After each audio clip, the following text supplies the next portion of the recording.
"You deceived my son, didn't you? You're after our money." My fiancé's mother, Debbie, yelled at me. That's not true. I was attracted to Glenn's personality. Even my direct and honest response seemed to fall on deaf ears with them. Glenn was also indignant, and despite repeatedly trying to talk, it appeared they weren't listening. Gradually, we began to feel that no matter what we said to his shocked parents, it would be meaningless. Is educational background and social status so important? Sure, I come from a single-parent family and might not be well educated, but I am confident in my work, and I see no reason to be insulted. I asserted firmly. This caused their expressions to darken. Glenn's father, Jake, sneered and pointed his finger, saying, "I'd like to see the face of a poor parent once." To that comment, I responded with a smile.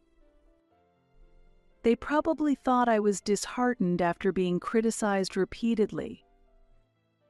Facing their skeptical looks, I began speaking with a bright smile. "If that's the case, let me introduce you to my father.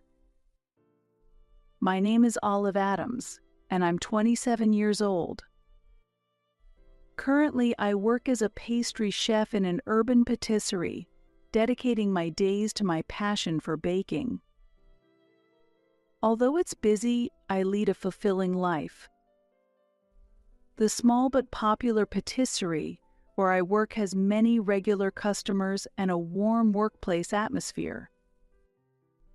The environment is blessed with good relationships and a friendly hierarchy. The experiences I gain through daily mistakes are enjoyable to me. My inspiration to become a pastry chef came from my mother. As a child, the sweets my mother made seemed like sparkling jewels, and those memories are still vivid to me today. I want to be a pastry chef like my mother and make sweets that bring happiness to everyone," I told her, and she gave me a gentle smile in the kitchen. This vague memory is one of my precious memories with my mother. As you might guess, my mother passed away from illness when she was young. However, I did not feel a deep sense of loneliness. It's because of my father's deep love. Even before my mother's death, my father cherished the time spent with family and loved my mother deeply. When my mother passed away, despite his own grief, every time I cried remembering her, he would comfort me without showing his sadness, gently stroking my back.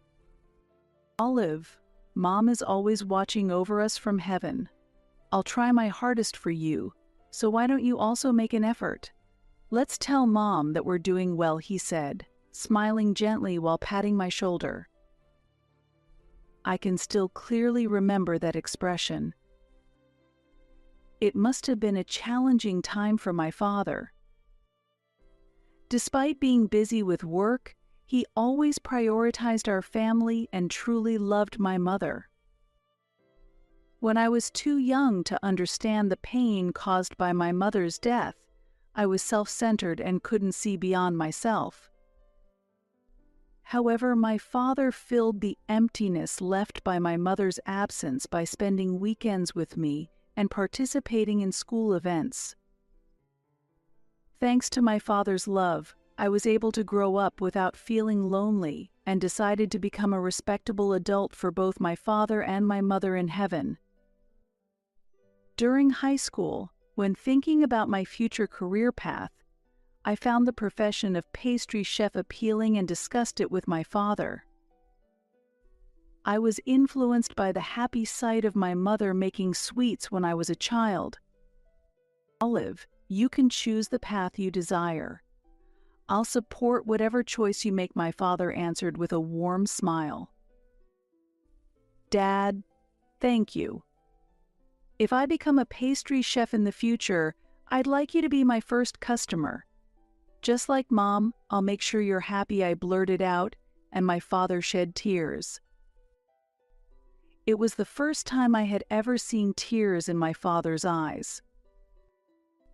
As my mother's illness progressed, and even during her funeral, my father never showed me his tears. But at this moment he cried tears of joy and said, "You've grown up so well.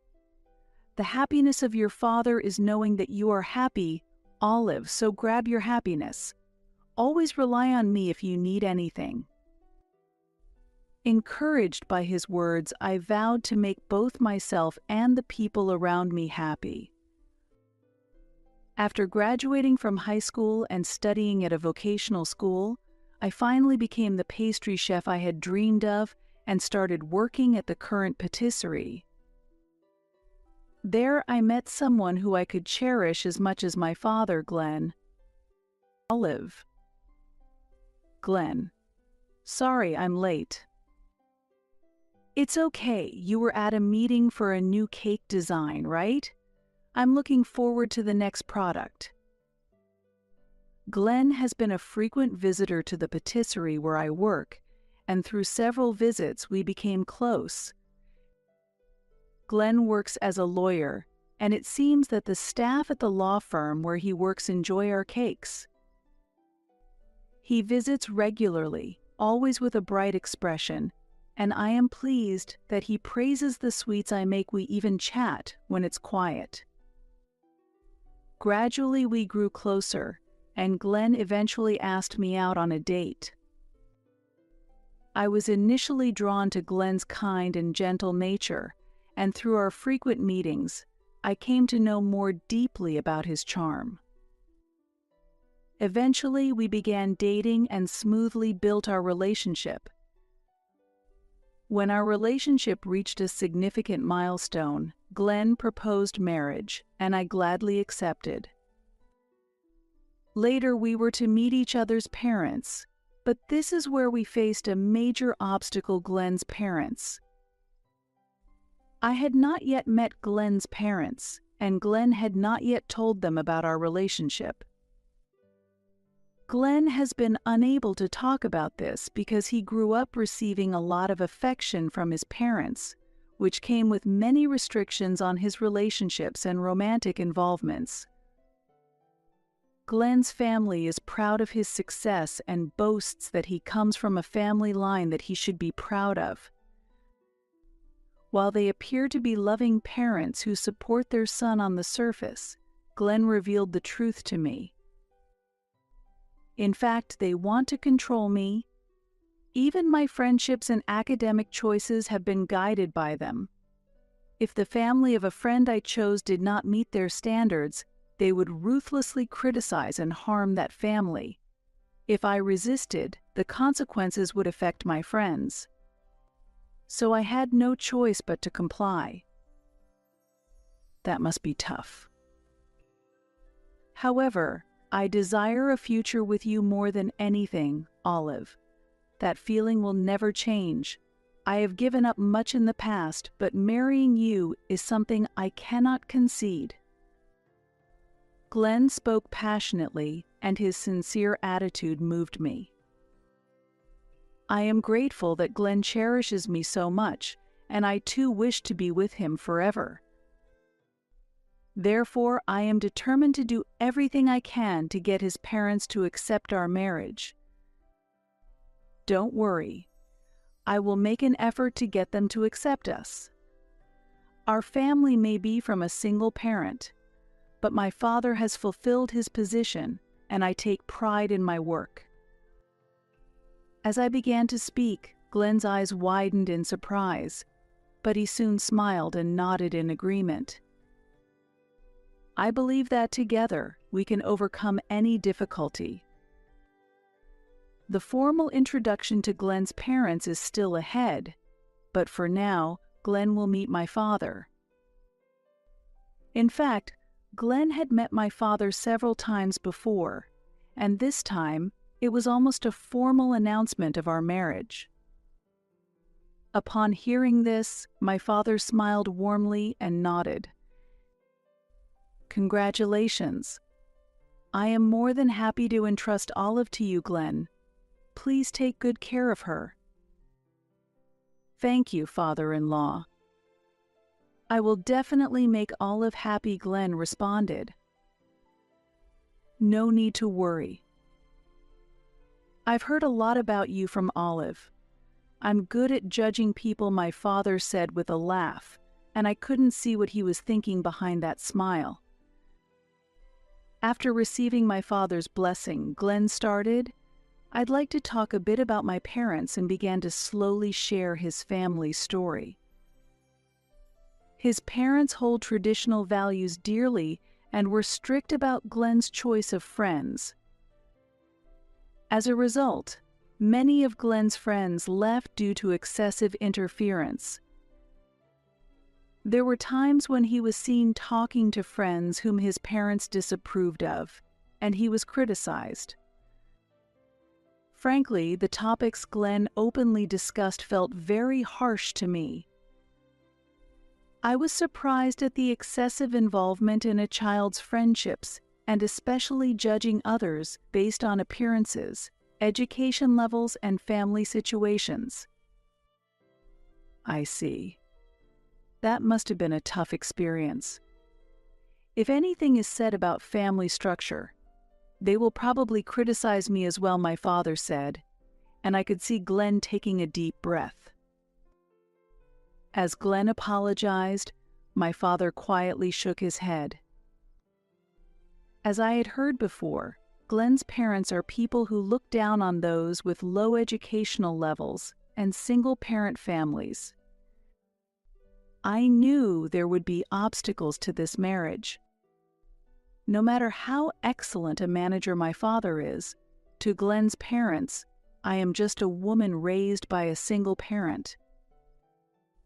Glenn understands this fact and had discussed this issue with my father beforehand. No, I will do whatever it takes to get them to accept my marriage to Olive.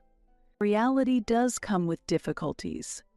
Having lived with such parents for many years, you understand how hard it can be, Glenn said, and my father quietly responded. Dad, I called out, and my father slowly smiled. I'm not denying it, but I feel it's important to seek adult support. Even though you are both adults, you are always our beloved children. Ideally, anyone should receive a lot of support in difficult times. Please feel free to rely on me when you are in trouble. I will surely be helpful then. What does that mean? I asked, but my father did not give a specific answer. However, his expression when he said to call him if I truly found myself in dire straits was the warmest I had ever seen. I understood the meaning of that on the day we went to greet Glenn's family. I had informed my father of the visit's schedule in advance. His smile as he saw us off was heartwarming. Please be assured I am here. If they say anything rude, I will definitely protect you, Glenn said, preparing himself mentally. I can withstand any words. I am ready. This was my first visit to Glenn's home. As I had heard, the house was incredibly large, and I approached it nervously. And the moment we arrived, I was simply stunned by the grandeur of Glenn's house. This is, beyond my imagination, a bit too big, a solid gate and a vast property. There was a flowing waterfall in the garden, and well-maintained plants swayed in the wind. I already knew that Glenn came from a prestigious family and was a graduate of a renowned university, but I was surprised by the luxurious house befitting his family's status. I was anxious about whether I would be accepted, but I quickly corrected myself. Just as Glenn's family judges people based on appearances and educational backgrounds, I reconsidered and thought that I should not judge them based on first impressions. When I pressed the doorbell at the entrance, a clear voice soon greeted us. When Glenn introduced himself, a butler and maids quickly came to greet us. I was still filled with a sense of unfamiliarity at the sight. After that, Glenn led me into his house. Glenn, a cheerful voice rang out, and there stood a woman in a bright dress and a man in a fine suit. They expressed joy upon seeing Glenn and embraced his shoulders. "Welcome back, Glenn. I've been looking forward to meeting your fiancé. And this is? Let's talk inside," they said, and I felt their eyes examining me carefully, but I kept the details in my heart. It was clear these two were Glenn's parents, and I greeted them with a smile, filled with respect. Led into a formal reception room, I greeted Glenn's parents with a bit of nervousness. "Nice to meet you. I apologize for the delayed introduction. I'm Olive Adams, and I am in a relationship with Glenn. I look forward to getting to know you both better." Olive and I met at the cake shop where she works. Our office staff likes the cakes from that shop and buys them frequently. I was drawn to her bright, hard-working, and kind personality, and I want to spend my future with her. Glenn's parents, Debbie and Jake, listened quietly to our sincere conversation. When there was a pause in the conversation, Debbie took a deep breath before asking, "Olive, which university did you graduate from?" "Actually, I didn't go to university. Influenced by my mother, I aimed to be a pastry chef and graduated from a vocational school." Debbie's face clouded over at my answer, which I had anticipated. She values educational background, so it was clear how she would view someone with only a vocational school background. "Currently, I am pursuing my dream and working as a pastry chef at a patisserie." Despite my answer, Debbie did not look particularly pleased. So, "I'm surprised by your educational background. Was it a meeting at the shop? Did you approach him proactively?" "Mom, stop," Glenn interjected, but Debbie coldly replied, "The background of the meeting and educational history are important, right? I want to assess if you are suitable for Glenn." She ignored Glenn's interjection. Moreover, Jake looked down on me, saying, "Being a pastry chef is quite a tough job, I hear. With the development of AI, it might even disappear in the future. Was your mother also a pastry chef?" "No, my mother made sweets as a hobby, but I wanted to become a pastry chef to make people happy like she did," I replied, to which Jake scoffed, "Sounds quite childish." I felt anger at his words and clenched my fists. The insult was worse than I had anticipated. Their looks clearly contained mockery. They did not try to understand my humanity, they simply questioned my background to belittle me. Far exceeding the actions of good parents, Glenn finally lost his patience and shouted, "That's enough. I cannot accept you both treating my fiancé this way." "Glenn, don't worry." As I tried to calm Glenn down, Debbie's voice overlapped. "Really, if you're marrying into Peterson Design, you can't falter over something like this." Prompted by her words, I lifted my face. I thought over and kept in mind the words I heard at that moment.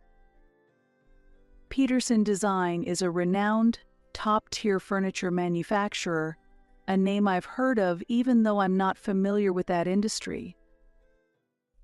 Actually, I had heard the name of the company before in another context. Recalling my father's warm smile, I narrowed my eyes slightly. I see. That's what it is. If that's the case, I already have a strong supporter, so there's no need to worry. As my anxiety dissolved, Debbie pressed further. Still, I wonder how your mother ever allowed you to become a pastry chef. I hope she doesn't regret it, though I doubt it.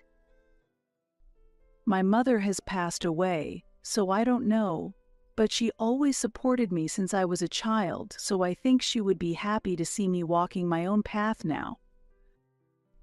Eh? Passed away? Are you, by any chance, raised in a single-parent family? At my response, they showed expressions of astonishment. I nodded without being perturbed. My mother passed away when I was little, and my father raised me on his own. Their reaction was as expected. Upon hearing my story, Debbie began to get emotional. You deceived my son, didn't you? You're after our money, Debbie yelled at me. Sigh. I didn't think you would be so greedy. I never imagined they would criticize me this much. I didn't intend to raise my voice, but I ended up doing so anyway. Is educational background and social status so important? Sure, I come from a single-parent family and might not be well educated, but I am confident in my work, and I see no reason to be insulted, I asserted firmly. Their expressions changed drastically with my words. Jake scoffed and pointed at me, saying, "Ah, this is what poverty looks like. Give me a break." I never said my family was poor. Yet, simply because I come from a single-parent family, they concluded we were poor and showered me with accusations. I don't wish to associate with such people, but I do want to marry Glenn. For that to happen, they need to go through a tough experience. I'd like to see the face of a poor parent once. To that comment, I responded with a smile. They probably thought I was disheartened after being criticized repeatedly. Facing their skeptical looks, I began speaking with a bright smile. If that's the case, let me introduce you to my father. I'll call my father right now to come here. Glenn seemed shocked that I was actually going to call my father. His parents did not seem to take my statement seriously. They had an attitude of go ahead and try. Yes, let's have him come over. Then we can talk about our child's education again. Yes, that sounds good. I immediately contacted my father. As I left the room, they still hurled criticisms at me, but I didn't care at all. Glenn apologized repeatedly as we left the room, expressing his regret throughout. I'm truly sorry. I can't believe they can be so terrible. I'm a disgrace as their son. I'm even prepared to leave the house. Thank you. But they're going to have a tough time this time, so I'm apologizing in advance. Glenn looked surprised at my words. I briefly explained a certain truth to him. Upon learning the fact, Glenn smirked secretly. I see. I fully support that. Let's make them regret their past actions. We eagerly awaited my father's arrival. Soon after, my father contacted us, and Glenn invited us to his home. As we stepped into the living room, Glenn's parents looked at us with a mocking gaze. However, the moment they saw my father, their expressions froze. Why? Ah, Mr. Adams, why are you here? My daughter is going to be looked after by the Peterson family, so I came to greet you. I didn't expect you to be Glenn's parents. Faced with my father's calm smile, they seemed unable to move. Their faces paled as they looked around, and no trace of their previous bravado could be seen. So, it has come to this after all. You predicted this, didn't you, Dad? That's why you asked me to call you if there was any problem, right? My father nodded slightly at my statement. In fact, my father is a well-known executive who oversees a wide range of businesses in the interior design industry. After hearing about Glenn's parents from him, my father had realized that Jake was the president of Peterson Design. Peterson Design is one of the many companies that my father has financed and supported, and Glenn's parents were unaware of this fact.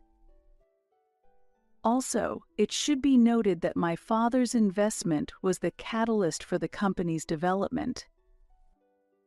This information all comes from my father.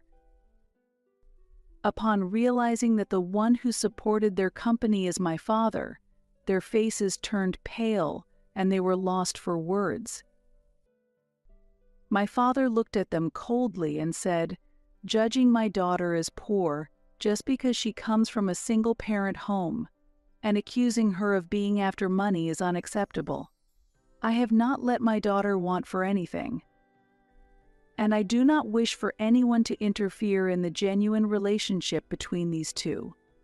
I am truly disappointed to learn that the president of Peterson Design has such a character. Please wait. That's not what I meant. I didn't mean it that way. Not your intention. Then what was your intention? You belittle a profession my daughter respects and intrude on the private matters of a family you know nothing about. It clearly feels malicious." Faced with my father's remarks, they had no room to argue and fell silent. I considered how we could possibly improve the situation, but could not find any way to turn things around. It was such a situation. It is all their own responsibility. I never felt that they had the intention to accept me from the beginning. They probably felt disgruntled that their well-raised son was going to be tied to a woman from a single-parent home. Still, I wish they had shown a willingness to understand from the start. I will sever ties with a company that treats my daughter this way. I will also withdraw my support going forward, my father declared quietly, and upon hearing those words, they turned pale and nearly burst into tears, desperately pleading, "We're sorry. Please reconsider that decision. We truly regret it. We approve of everything including marriage. We approve, so please." They were cornered and uttered those words out of desperation. But I could not accept their attitude of approving our marriage for such reasons. It was infuriating that they prioritized their own interests over understanding me and genuinely accepting Glenn's feelings, even showing disdain for their own loving son. Just as I was about to speak, Glenn quietly said, "Please stop." I was struck by the emotion from Glenn, who was usually calm and mild-mannered, rarely showing anger, and then he looked at his parents with a stern gaze unlike anything I had seen before. "You insulted Olive just now, and then you quickly agreed to the engagement just because you felt financially cornered. Is that a normal behavior? It's all just to satisfy your own desires. I can't stand it anymore. Don't hurt Olive any further. I intend to sever my relationship with you through my marriage to Olive." At Glenn's resolute statement, his parents were shocked and their eyes widened. Debbie, unable to hide her agitation, moved closer to Glenn as if pleading. "Please. Glenn, say you're joking. After all, we've raised you? Is that truly for me? My education and friendships have always been controlled by you. I thought enduring was my role. But then someone important came into my life, and I realized I can't maintain the status quo. I am grateful to you, but I can no longer bear to look at you." Debbie cried out, tears starting to flow as she faced rejection from her beloved son. The sight of Debbie drowning in tears, rather than evoking sympathy, seemed ludicrous to me. Glenn declared firmly to his parents, "My decision is firm." This is such a shameful thing. As Jake exclaimed, my father calmly countered, "Glenn has done nothing to be ashamed of." While glaring at Jake, my father continued speaking, placing his hand on Glenn's shoulder, as if conveying a message of confidence.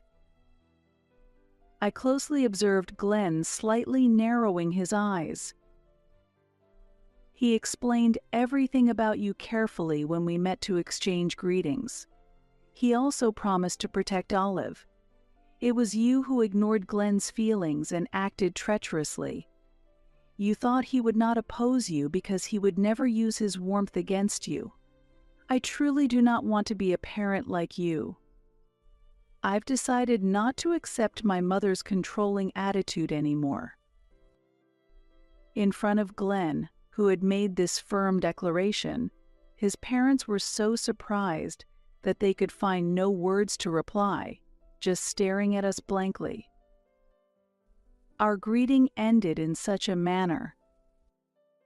To avoid pointless arguments, Glenn, together with my father and me, left his parents' home, having solidified his decision to cut ties with them. "Olive, I'm sorry for the terrible treatment you went through. Father-in-law, I truly apologize." It's ridiculous for you to apologize when you haven't done anything wrong. And those two think of themselves far more than they think of Glenn. It makes me so angry to see that. Glenn laughed at my words, his face looking as if a weight had been lifted off him. Although it was unpleasant, I felt fortunate that we could clarify our relationship with his parents before our wedding. We're no longer children dependent on our parents as independent adults. We can make our own decisions. There's absolutely no need to worry.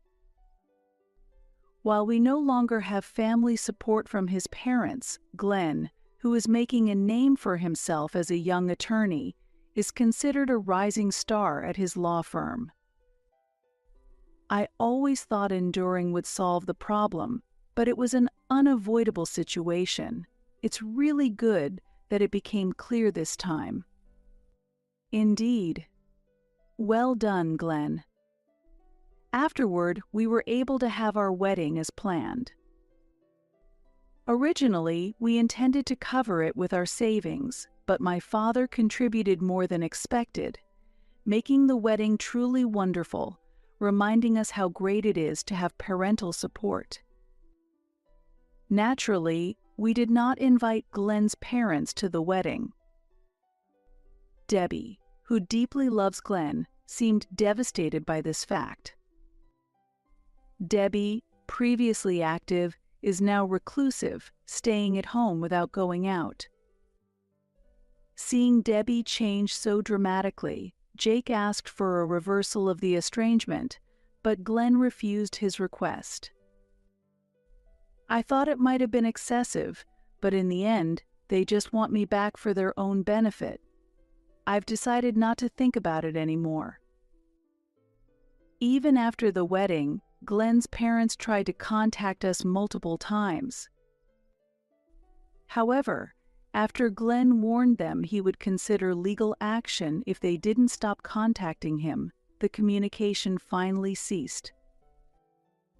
Taking legal action against the family might not seem realistic, but just suggesting it made them stop contacting immediately. I'm even planning to change my phone number. I'm really fed up with their selfish behavior. Seeing Glenn's wry smile, I was at a loss for what to say. Even though he chose to sever ties, making such a decision against his own parents must have been incredibly hard for him.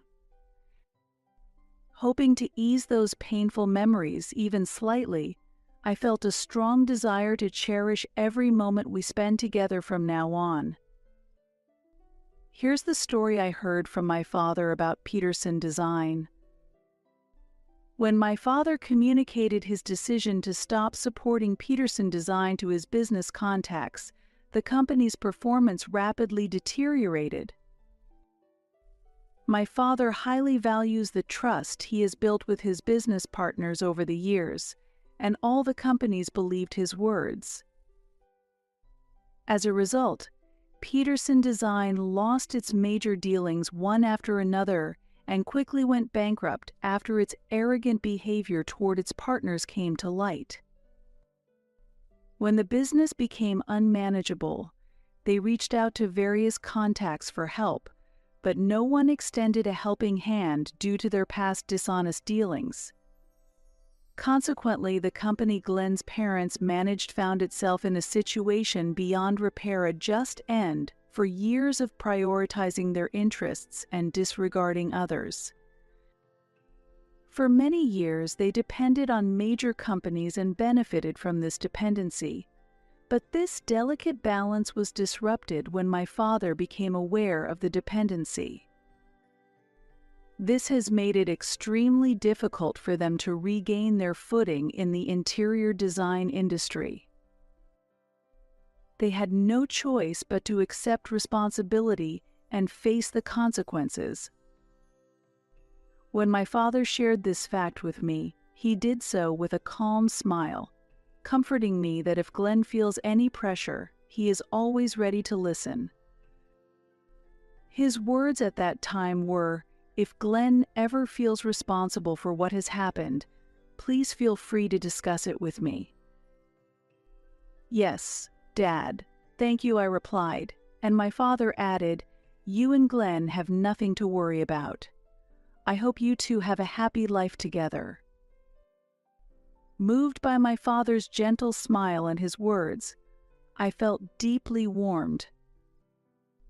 My father has always watched over my growth, accepted Glenn, the partner I chose, and fully supported our relationship.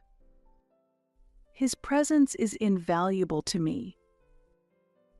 Even through the sadness of losing my mother, my father was always by my side, cherishing our time together.